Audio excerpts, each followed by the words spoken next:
दोस्तों, क्या आपको पता है बिस्किट्स को हिंदू धर्म के लोग खाने से दूर भागते थे? पर क्यों, ये तो हम आगे जानेंगे। लेकिन पार्ले जी ने आने के बाद लोगों की मानसिकता को बदला और अब यह हम सभी के दिलों पर राज करता है।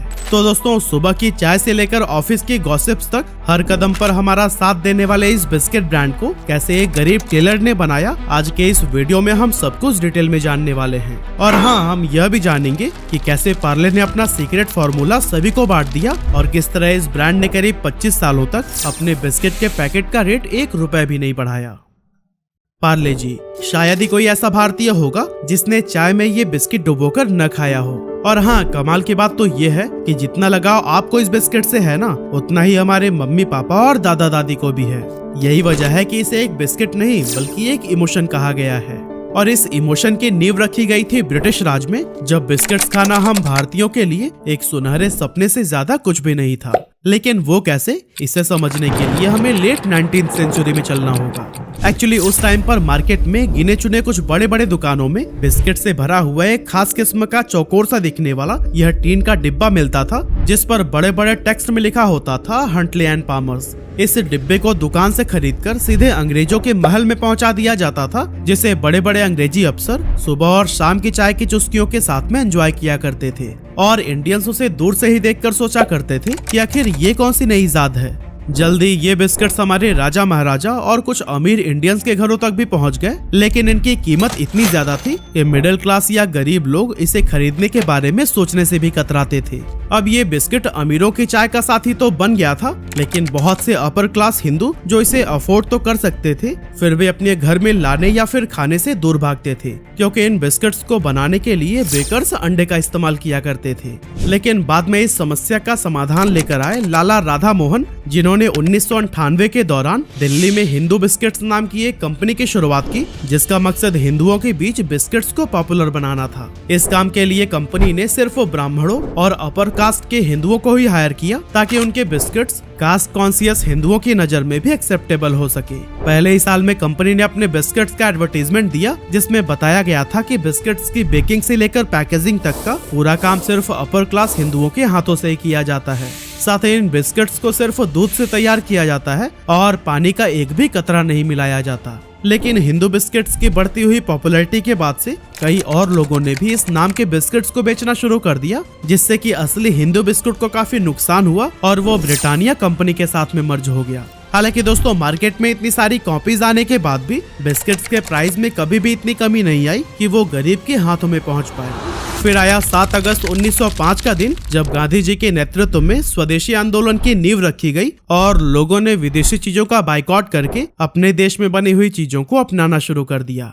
साथ ही इस मूवमेंट को सपोर्ट करने के लिए कई भारतीय लोगों ने लोकल बिजनेसेस भी शुरू किए, ताकि फॉरेन प्रोडक्ट्स पर डिपेंडेंसी को कम किया जा सके।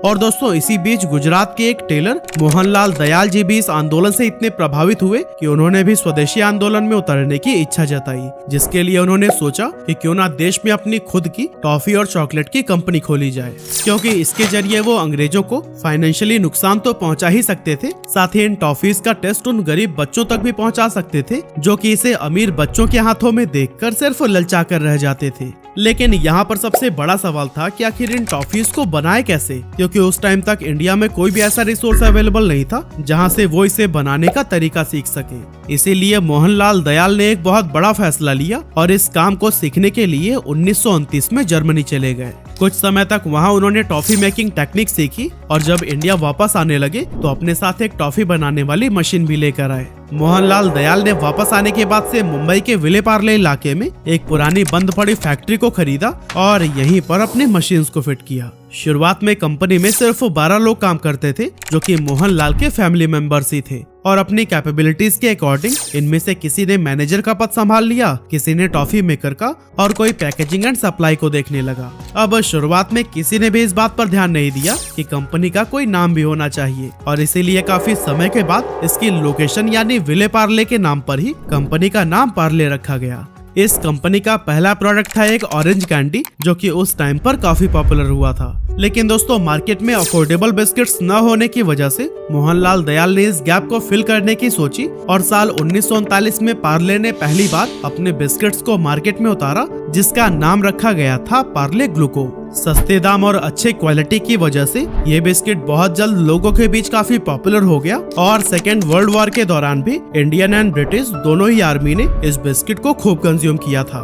जब 1947 में भारत आजाद हुआ तो उस समय अचानक से गेहूं की कमी हो गई, जिसके चलते पार्ले को अपने ग्लूको बिस्किट के प्रोडक्शन को रोकना पड़ गया क्योंकि इसका मेन इंग्रेडिएंट ही गेहूं था। लेकिन बाद में इस संकट से उबरने के लिए पार्ले ने जौ से बने हुए बिस्किट्स बनाना शुरू किया और एक एडवर्टीजमेंट में स्वतंत्रता सेनानियों को नमन करते हुए अपने कंज्यूमर्स से अपील की कि जब तक गेहूं की सप्लाई नॉर्मल नहीं हो जाती तब तक जौ से बने बिस्किट्स का इस्तेमाल करें। खैर बाद में हालात नॉर्मल हो गए और पार्ले फिर से जौ की जगह गेहूं का इस्तेमाल करने लगा। अब अगले कुछ सालों तक तो सब कुछ ठीक ठाक चलता रहा, लेकिन 1960 के करीब कई सारी और भी कंपनीज ने ग्लूको बिस्किट के नाम से ही अपने बिस्किट्स को लॉन्च करना शुरू कर दिया। अब इससे कंज्यूमर के बीच में कंफ्यूजन बढ़ने लगी कि आखिर ओरिजिनल ग्लूको बिस्किट है कौन सा, और यही वजह थी कि इस टाइम पर पार्ले की सेल्स लगातार गिर रही थी। लेकिन दोस्तों अपनी गिरते हुए सेल्स को देखते हुए कंपनी ने एक बहुत ही स्ट्रैटेजिक मूव लिया और अपनी ब्रांडिंग को इम्प्रूव करने के लिए काम करने लगे। इसके लिए सबसे पहले तो इन्होंने नई पैकेजिंग बनाने का फैसला किया, जिसके बाद से पार्ले का बिस्किट एक पीले वैक्स पेपर में लपेट कर आने लगा। इसके ऊपर लाल रंग की पार्ले ब्रांडिंग के साथ साथ एक छोटी लड़की की तस्वीर भी लगी थी और इस लड़की के इलस्ट्रेशन को advertising agency Everest brand solution के मगन लाल दैया ने तैयार किया था। इस नई ब्रांडिंग ने बच्चों और उनके पेरेंट्स को खूब अट्रैक्ट किया, साथ ही बाकी के ब्रांड्स के बीच पार्ले अपनी एक अलग छाप छोड़ने में भी कामयाब हो गया। इसके बाद से साल 1982 में कंपनी ने पार्ले ग्लूको को पार्ले जी के रूप में रिपैकेज किया, जिसमें जी का मतलब था ग्लूको। और इसी साल यानी 1982 में ही पार्ले जी का पहला टीवी कॉमर्शियल आया, जिसमें एक दादाजी अपने नाती पोतों के साथ गाते हुए नजर आ रहे थे, स्वाद भरे शक्ति भरे पार्ले जी। चाहत अपनी यही है जी, अपनी भी स्वाद भरे शक्ति भरे बरसों से पार्ले जी। इसके बाद से 1998 में पार्ले जी को शक्तिमान के रूप में ब्रांड एंडोर्सर मिला, और अगर आप 90s के किड हैं तो फिर ये बताने की जरूरत ही नहीं कि बच्चों के बीच शक्तिमान कितना ज्यादा पॉपुलर था। ऐसे में अपने फेवरेट सुपर हीरो शक्तिमान की वजह से बच्चों में पार्ले जी खूब पसंद किया जाने लगा। इसके बाद से जी मने जीनियस, हिंदुस्तान की ताकत, रोको मत टोको मत जैसी टैगलाइन ने पार्ले जी को हमेशा चर्चे में बना कर रखा। अब दोस्तों आज के टाइम पर पार्ले का एक बहुत बड़ा पोर्टफोलियो है, जिसके अंडर कई तरह के बिस्किट्स, कैंडीज और नमकीन आते हैं, और काफी सारे लोगों को लगता है कि बिस्लरी, बेली, फ्रूटी और एप्पल फिज भी पार्ले के ही अंडर आता है। लेकिन क्या सच में ऐसा है? अब इसे समझने के लिए पहले हमें मोहनलाल जी के परिवार को एक बार देखना होगा।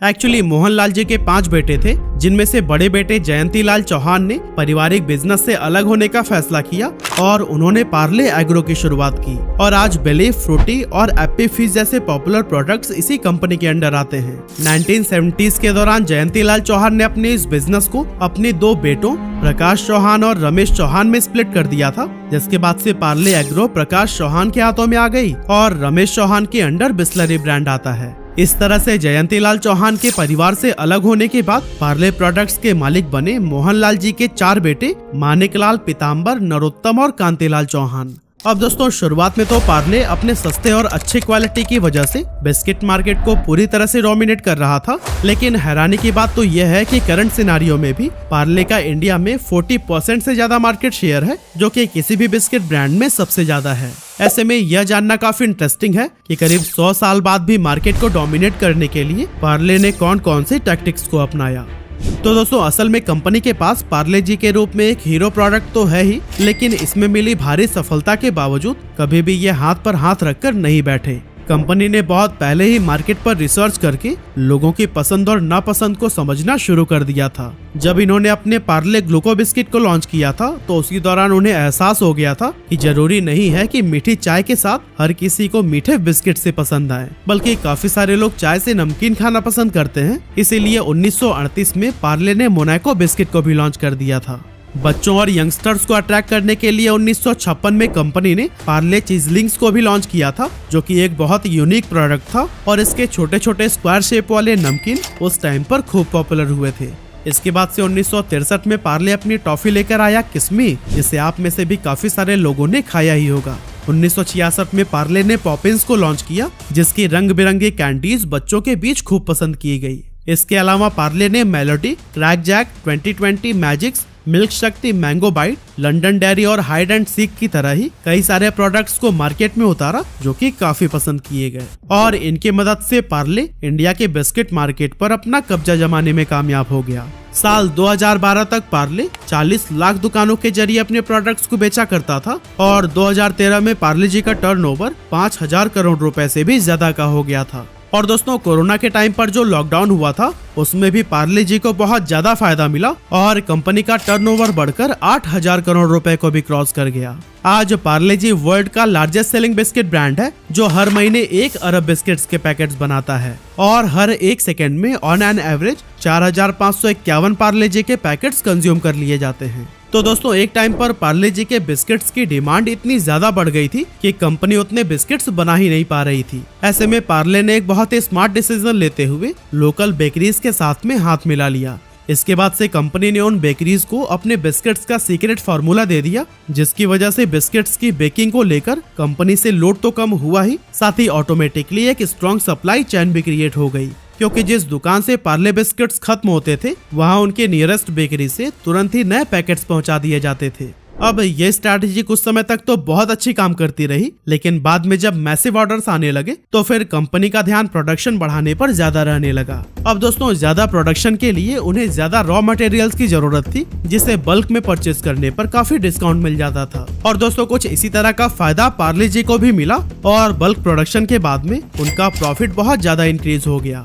अब मार्केट में बहुत बड़ी संख्या में ऐसे लोग थे जो कि पार्ले जी के दीवाने थे और शॉपकीपर्स भी स्टॉक खत्म होने के पहले ही ऑर्डर देने के लिए परेशान हो जाते थे। इन बिस्किट्स की डिमांड जिस तेजी से इंक्रीज हो रही थी, इनकी जगह कोई दूसरी कंपनी होती तो पहला काम यही करती कि सबसे पहले अपने प्रोडक्ट के प्राइस को बढ़ा देती, लेकिन पार्ले जी ने ऐसा नहीं किया। आज से 85 साल पहले ही अपने शुरुआती समय में भी सबसे सस्ता बिस्किट था और आज भी सबसे सस्ता ही है। और कमाल की बात तो यह है कि पिछले 25 सालों में महंगाई कहां से कहां पहुंच गई है। जैसे कि 1998-99 में पेट्रोल की प्राइस 25 रुपए पर लीटर हुआ करती थी, जो कि आज 105 रुपए के आसपास हो गई है। लेकिन इन 25 सालों में पार्ले जी ने अपने बिस्किट्स के प्राइस को 1 रुपया भी नहीं बढ़ाया था। ऐसे में आपको लग रहा होगा कि आजकल के स्टार्टअप्स की तरह पार्ले भी अपने पैसे बर्न कर रहा होगा, मगर ये भी सच नहीं है, क्योंकि फाइनेंशियल ईयर 2022 में पार्ले जी ने 256 करोड़ रुपए का प्रॉफिट जनरेट किया था। तो असल में दोस्तों, पार्ले जी बिस्किट के प्राइस तो बढ़ रहे हैं, लेकिन इतने साइलेंटली कि कंज्यूमर को एहसास भी नहीं होता है।